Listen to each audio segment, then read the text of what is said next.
men. Nandito pala tayo ngayon ngayon sa Calasiao, Pangasinan. Kasi dito ang delivery natin. Kung nandito pa kami ngayon sa parkingan. Kasi antay kami ng tawag. Ito yung parkingan. Kami. Yan, may mga truck.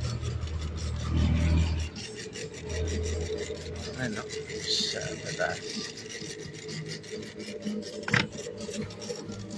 Kagabi, dumating kami dito.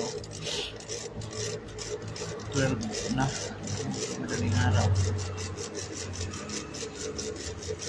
10.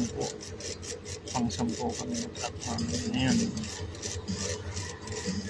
4 na lang kami, siguro pangatlo kami dito. 4 na lang kami dito. Siguro pangatlo kami. Nantay kami ng tawag namin. Tatawagan din kami. Kung pwede nang pumasok. Doon sa nakaraang video natin nagtanong kung gaano na ang sakot, gaano kumikita namin dito.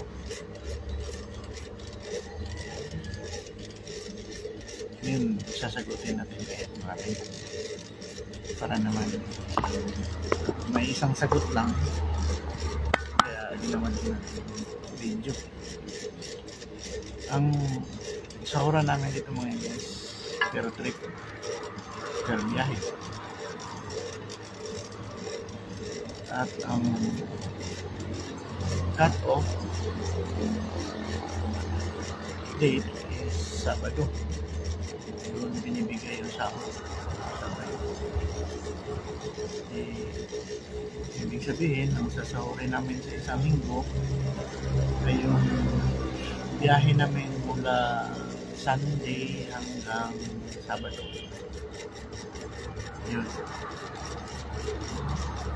Magkano? Hindi pare-pareha kasi nga after biyahe.